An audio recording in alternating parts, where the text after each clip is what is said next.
Hey YouTube, today's video is going to be about how to add teeth to a smooth bucket. I have a Kubota tractor and I bought the heavy duty bucket with it, and with that it came with a bolt-on replaceable edge, and I've taken that off. It's over here. That's what was on it, and the idea is to add a bar, and I'm gonna weld all these teeth onto it. Okay. I have my piece of flat stock sitting over here in the saw. I'm gonna cut that, get it mounted up to the bucket, and it came with these brackets right here that you can weld to the smooth flat bar over there, with the idea of drilling holes in your bucket and bolting it up.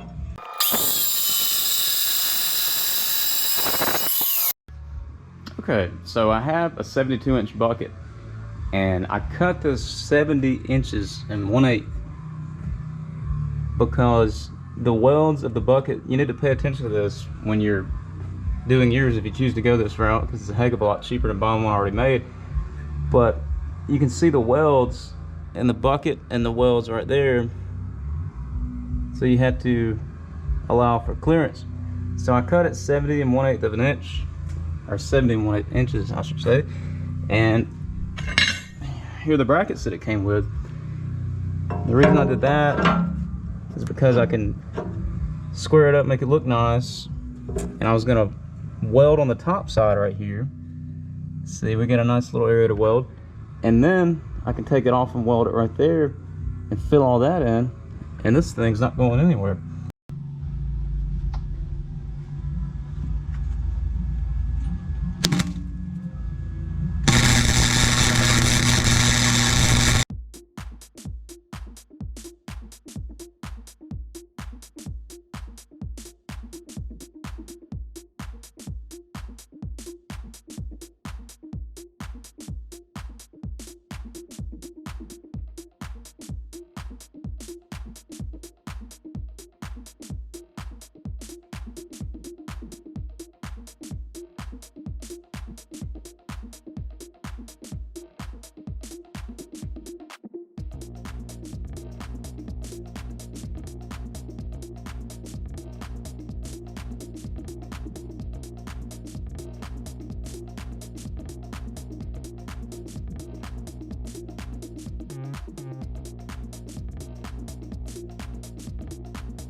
Okay, so here's the tooth bar in the bucket. I have everything leveled up. I'm gonna clamp it down and then drill these two holes out right quick and get it bolted up, and then we'll start putting the shanks on. I would advise, if your bucket is, does have welds sticking out or have slag or whatever, just clean that off. And I would definitely advise cleaning this off, top and bottom, like I showed previously, just to get everything smooth so it slides in and out.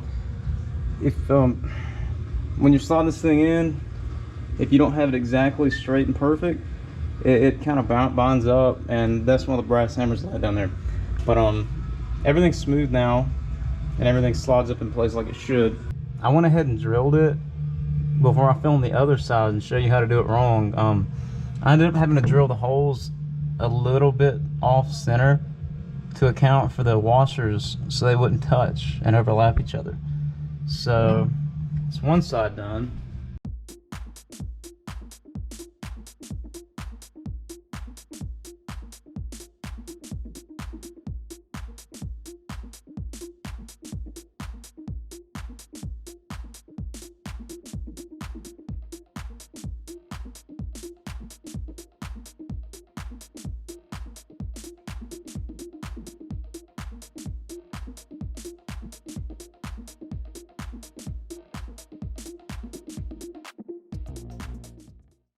See how close those washers are.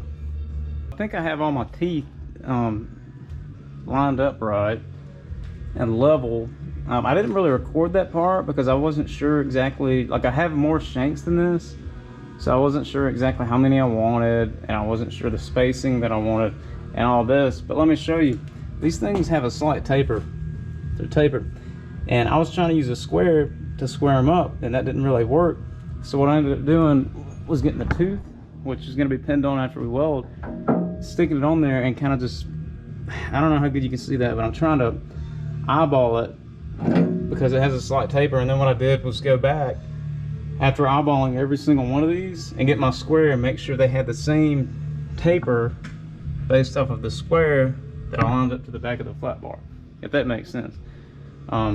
They all turned out about the same, and they all have the same measurement. You can also check it, the center of this and the center of this to these two centers, and they ended up being about a, you know, all dead even. So what I'm going to do now is weld all these up,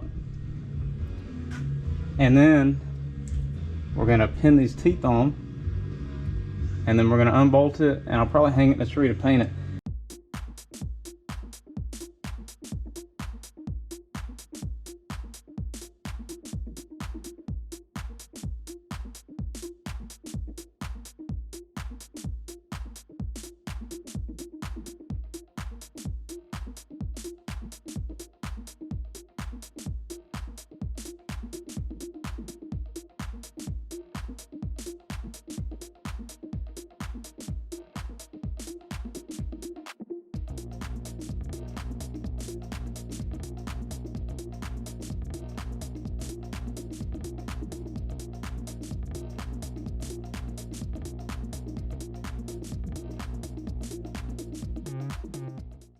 My welder overheated, so I'm going to take the time to let it cool down and clean this while it's cooling down.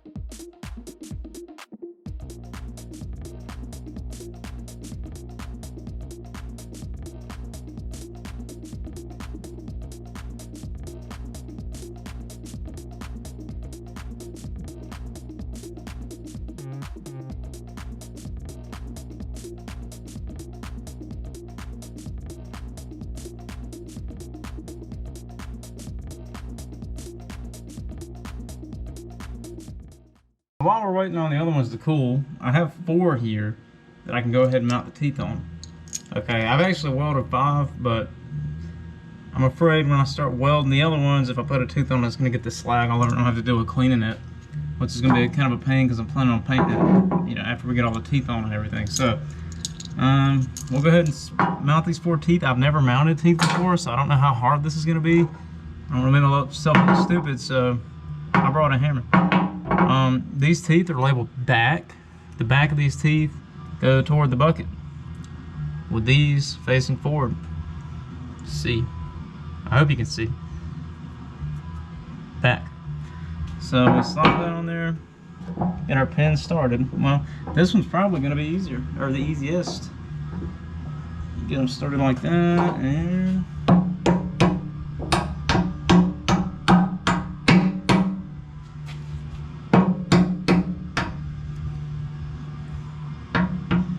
okay. Well, that one's on there.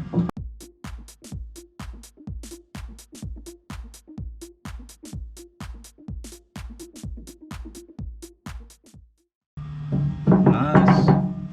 Okay. Well, that went a heck of a lot easier than I thought it was going to be. That was really easy, actually.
all we had to do was take it off and paint it, right? Wrong. When I tried to take this thing off, it was actually stuck pretty good, and I was thinking that I could just tap it off with a hammer.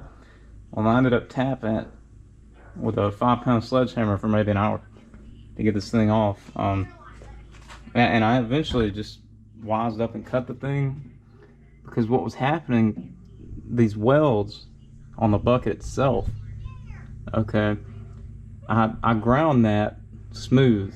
There was a lot of high rises and stuff like that, and I get where I put the shanks on and had the bar sitting behind it already. You know, I wasn't thinking about sliding it back this way, because, you know, I didn't have to slide it on. I just set this there, put the shank on, and welded it. But there was spots that were pretty high. I mean, an eighth of an inch or something. And I don't know how I didn't pay attention to that before. You can see right there where I was putting it back on, it actually scraped the paint off. But that made it a lot easier. Grinding that stuff down made it a heck of a lot easier sliding it on. That's just something to look for when you're doing yours if you decide to go this route. For the amount of money you save, it's definitely worth it. I'm not sure how long exactly it took me to do this, because I was stopping and doing other things and going, eating and whatever. I would say probably 4 to 5 hours. If I had a video like this, it probably would have shaved a couple of hours off, because I would have known about stuff like that. My bucket's different and whatever. So what I did here, you know, I had to cut this in the center, so I was able to tap this way, tap that way, and the whole thing was able to come off okay, both sides like that.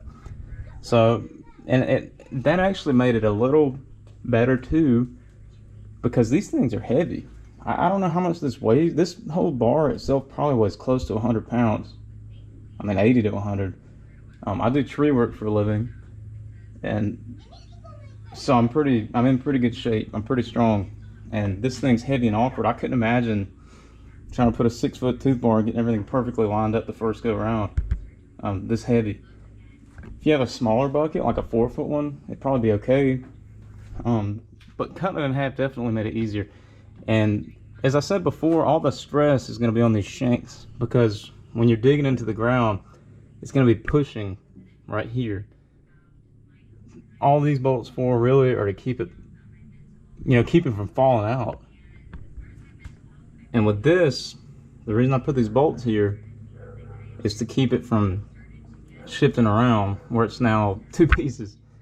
I don't think this will be any kind of problem. If anything, it'll make it easier to take on and off, because I don't have to pick up 100 pounds and 6 feet long and try to get this little bit right here guided onto the bar and wrist drop it on my foot. I can just easily grab this with both hands and slide it up on there, okay?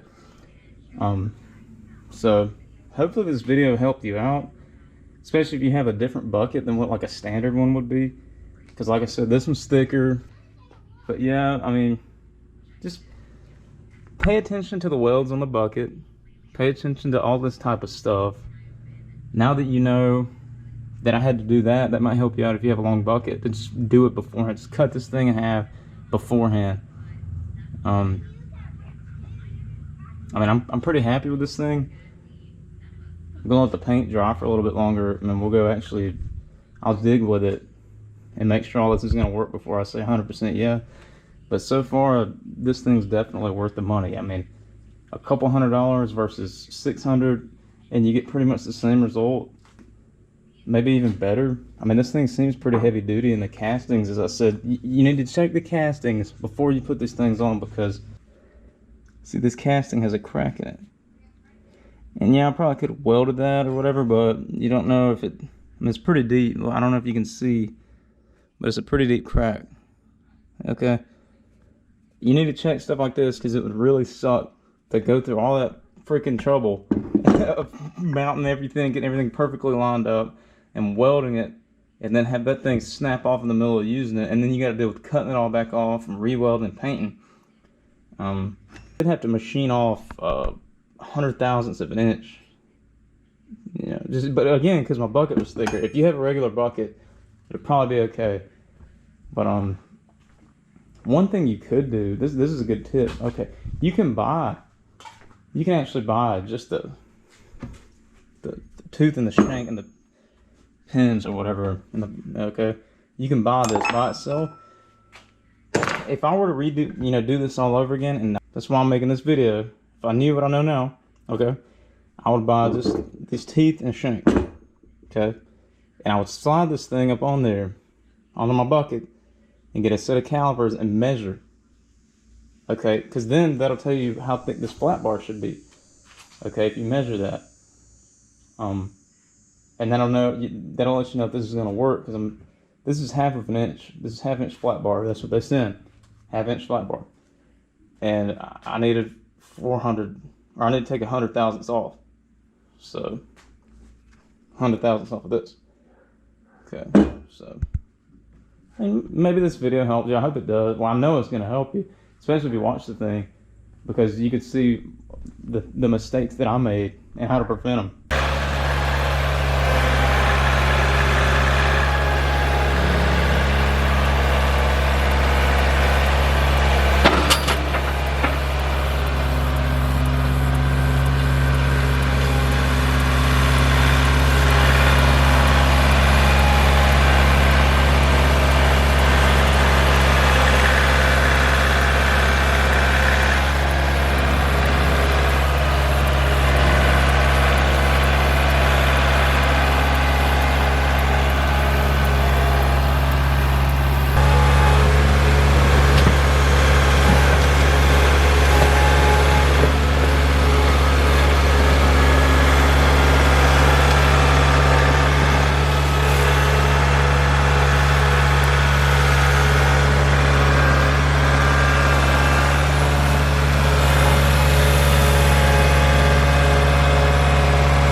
The previous clip was just a test run moving some loose dirt, then ripping up some roots. After that I showed checking on the teeth to make sure everything still looked okay. The ultimate test was the next week. I had previously dredged this pond out and had to wait a little while to let the clay dry. When it dried, it hardened like concrete, which required me to use these teeth to break it up to be able to move it. I'm not sure exactly how much clay I moved on this day, but I worked for over 8 hours straight. Each scoop holds approximately 1,500 pounds, and all scoops were to the max. I definitely recommend this tooth bar after testing with this hardened clay. I hope this video helped you. If you like this video, please give me a thumbs up and subscribe if you haven't already. Bye for now.